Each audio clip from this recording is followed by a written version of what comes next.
హైదరాబాద్ లో కన్సల్టేషన్ మరియు 3,500 రూపాయల colour Doppler test Avis hospitals లో ఉచితంగా పొందండి. నైవేద్యం గురించి ఒక్కసారి మాట్లాడుకొని స్టార్ట్ చేద్దాం రమ్మగారు.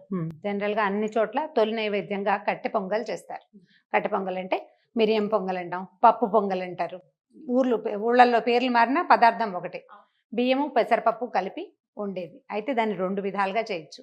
అన్నం వండేసి పైన తాలింపు పెట్టే విధానం ఒకటి. మనం తాపీగా ఉన్నప్పుడు దాన్ని టిఫిన్ లాగా చేసుకునేటప్పుడు పైన తాలింపు కరకరలాడాలి, జీడిపప్పు పంటి కింద తగలాలి, ఉండాలని. అయితే మనం ప్రసాదంగా చేసుకునేటప్పుడు మనకు కొంచెం సమయాభావం ఉంటుంది. అంటే పూజ కదా గబగబా చేసుకోవాలి. అందుకని తాలింపు అన్నము ఒకేసారి చేసే విధానాన్ని చూపిద్దాం. తప్పకుండా అండి. కుక్కర్ పెట్టు. ఓకే. ఇది వరకు ఇత్తడి గిన్నెల్లో చేసుకునేవాళ్ళు. ఇత్తడి గిన్నె ఏం చేస్తాం, గిన్నె కాలబెట్టి దాంట్లో నూనె వేసి తర్వాత సామాన్లు తాలింపు వేసేసి అప్పుడు నీళ్ళు పోసి బియ్యం వేసి పెట్టుకోవటం. అయితే ఇప్పుడు మనకి సులువైన విధానం ఏంటంటే కుక్కర్ 2 విజిల్స్లో అయిపోతుంది అనమాట. తొందరగా అయిపోతుంది, సులువుగా అవుతుంది. పదార్థం హడావిడికి లేకుండా ఒకేసారి అయిపోయేటట్టుగా కొద్దిగా కుక్కర్ వేడి చేసి ఒక 2 స్పూన్లు లేదా 3 స్పూన్లు నెయ్యి వేసుకుంటే, నెయ్యి ఎంత వేస్తే పొంగల్ అంత బాగుంటుంది. మామూలుగా నెయ్యి నూనె కలిపి వేసుకుంటారు. మనం పండక్కి కదా చేస్తున్నాము. నెయ్యి వేడెక్కింది కదా, మిరియాలు, ఎండుమిర్చి, తర్వాత జీడిపప్పు. ఓకే. ఒకవేళ మన ఇంట్లో పిల్లలు ఉండి తినరని అనుమానం ఉంటే మిరియాలను ఒక దెబ్బ కొట్టి వేస్తే చక్కగా తెలీదు వాళ్ళకి.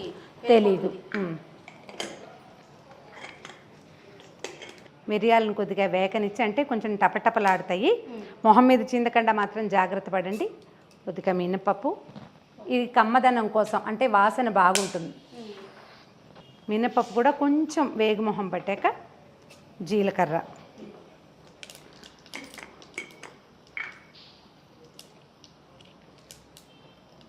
తర్వాత మన కారాన్ని అనుసరించి సాధారణంగా ఒక 2 మిరపకాయలు వేస్తే సరిపోతుంది. మనం మిరియాలు వేసాం కదా, అయినా కూడా ఎండుమిర్చి వేయాలి. వేస్తేనే బాగుంటుంది, వేస్తే బాగుంటుంది. ఎక్కువ తగలదు, అంత ఘాటుగా ఏముండదు.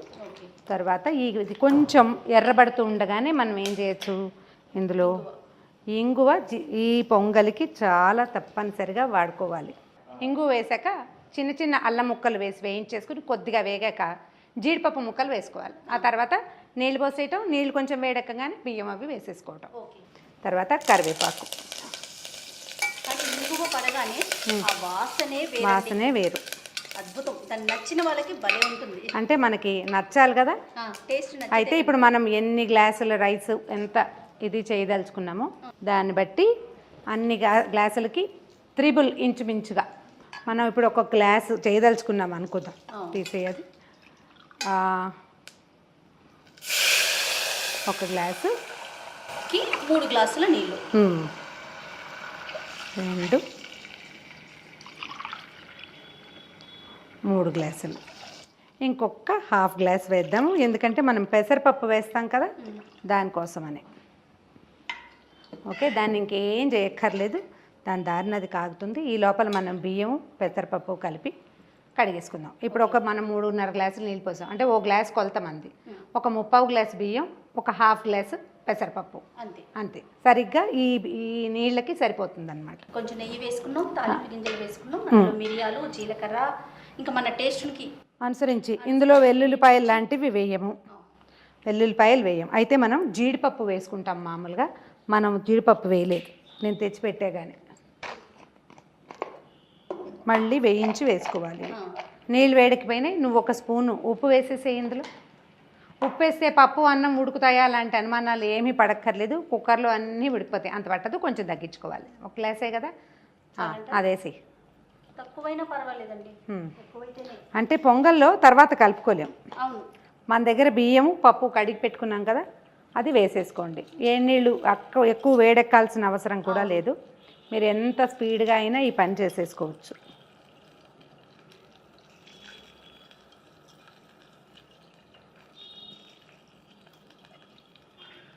పెసరపప్పు పొంగల్ అంటే పెసరపప్పు ఒంటికి చలవ కదా రమ్మగారు. పెసరపప్పు అంటే ఇప్పుడు చాలా మనం మంచిదని చెప్తుంటారు దసరాల్లో కదా. పెట్టేది విశేషం ఏంటంటే మనం అమ్మవారికి చాలా గట్టిగా శ్లోకాలు స్తోత్రాలు అన్నీ చదివి చేస్తాం కదా, ఆవిడకి చలవ చేయటం కోసమనే మనం ఇది నైవేద్యం పెడతాం. మూత పెట్టేసుకుందాము. మూత పెట్టేశాక అప్పుడు మనం జీడిపప్పుని చివరికి తిరగమాత వేసుకుందాం. ఓకే, ఇదేంటంటే మనం పండగ కోసం చేసుకుంటున్నాము, తొందరగా అయిపోవాలి. స్టవ్ ఇది వేడెక్కే లోపలే మీరు స్టీమ్ వచ్చేదాకా ఆగచ్చు, లేదా మన అలవాటు ప్రకారం పెట్టేస్తే ఒక 2 విజిల్స్ వచ్చాక 3వ విజిల్ వస్తూ ఉండగా ఆపేస్తే అన్నం మెత్తగా అయిపోతుంది. నీళ్ళు ఎక్కువ పోసాం కదా, మెత్తగా అవుతుంది. పూర్తిగా చల్లారాక కనుక మనం తీసుకుని దాన్ని ఒకసారి చక్కగా కలిపేసి ఒక స్పూన్ నెయ్యి వేసి దేవుడి దగ్గర పెట్టేసుకోవచ్చు. కానీ ఈ పద్ధతి బాగుంది రమ్మగారు, అంటే సింపుల్. రకరకాల నైవేద్యాలు చేయాలి ఆ రోజు, ఇంకా వేరే పూజ విధానం, పూజ గది సర్దుకోవటం ఇలాంటి పనులన్నీ ఉంటాయి కదా, తొందరగా అయిపోతాయి. ఎక్కువ చేసుకోవడానికి ఒకసారి కుక్కర్ పెట్టేస్తే దాని దారిన అది అయిపోతుంది. ఒకవేళ మనం ఇత్తడి గిన్నెలో చేసుకున్నా కూడా, గిన్నెలో చేస్తాం, నేను చేస్తాను అట్లా. మనం ఇక్కడ కుక్కర్తో చేస్తాం కానీ నేను ఇత్తడి గిన్నె పెడతాను, అందులో ఈ తాలింపు దినుసులు అన్నీ వేసేస్తాం, నీళ్ళు పోసేసి బియ్యం వేసేస్తాను. కొంచెం హైలో ఉంచితే కాసేపటికి అన్నం పొంగొస్తుంది కదా, అప్పుడు సిమ్లో పెట్టి ఒక మూత పెడితే ఒక 10 నిమిషాలు ఉంటే అన్నం కొంచెం వదులుగా మెత్తగా ఉడుకుతుంది, చాలా తొందరగా అయిపోతుంది. గిన్నె తీసుకెళ్ళి దేవుడి దగ్గర పెట్టేసుకోవటమే.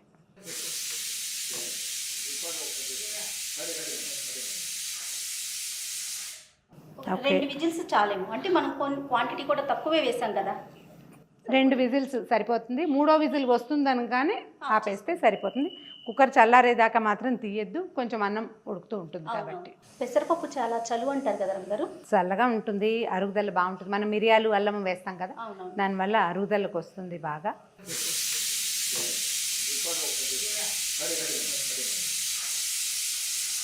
రెండు విజిల్స్ వచ్చేసినాయి చేయ. అవునండి. ఇంకొక విజిల్ రాకముందే మనం ఆపేసుకోవచ్చు. ఇది వరకు మనం నీళ్ళు పోసి ఉండేం కదా, పాలు పోసి కూడా ఉండేవాళ్ళు, ఎక్కువ కమ్మగా ఉంటుందని చెప్పి. కొంచెం పాలు పోస్తే కాస్త మెస్సీగా అవుతుంది, కుక్కరు పైకి వచ్చేసి ఇదంతా మీగడగా అయ్యి అలా అవుతుంది. కానీ పాలు పోసి వండినా కూడా చాలా కమ్మగా ఉంటుంది, బాగుంటుంది అనమాట. లేకపోతే మనం ఇట్లా చేసుకుంటాం. యాక్చువల్గా మనము మామ్లో రెగ్యులర్గా వీడియోస్ కంటెంట్ మాట్లాడుకుంటూ ఉంటాము. అలానే కొన్ని వంటలు ఉదయం పూట చేసుకునేవి, టిఫిన్లు కానీ స్నాక్స్ కానీ, రకరకాల పచ్చళ్ళు పళ్ళు ఎన్నో మాట్లాడుకున్నాం కదా. మాకేమనిపించిందంటే వాటిని చేసి చూపిద్దాం, ప్రతిదీ కూడా కొంచెం టైం పడుతుంది కానీ టైం పట్టినా కూడా ఖచ్చితంగా అందించాలి, ఈ కంటెంట్ కూడా తీసుకెళ్ళాలి అని చెప్పి సుమన్ టీవీ మామ్స్ కిచెన్ని స్టార్ట్ చేసామండి. మంచి ఆలోచనే. అంటే ఇవన్నీ తెలిసినవే అయినా కూడా కొంచెం ఈజీ మెథడ్, తొందరగా అయిపోవటం.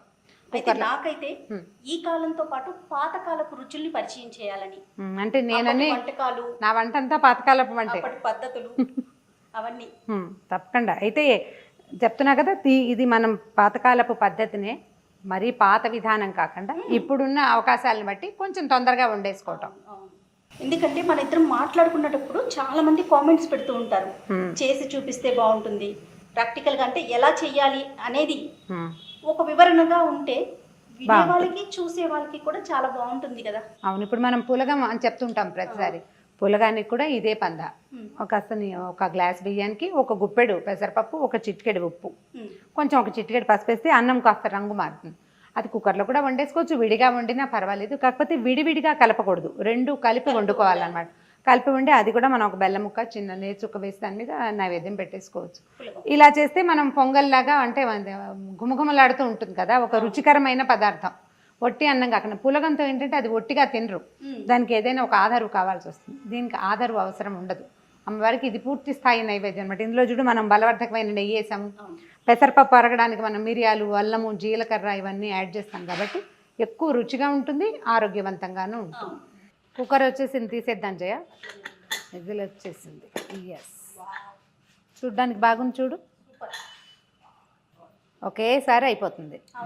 ఓకే, మీకు ఇప్పుడు ఒకవేళ ఓపిక ఉండి టైం ఉంటే చక్కగా మళ్ళీ కాస్త దీని మీద కొంచెం జీడిపప్పు, కాస్త కరివేపాకు తాలింపు వేసుకోవచ్చు. మనకు కావలసినంత మెత్తగానే వచ్చేస్తుంది. ఇది నీకు మధ్యాహ్నం దాకా కూడా గట్టిగా అవ్వదు, మెత్తగానే ఉంటుంది. ఓకే, చూపిద్దాం.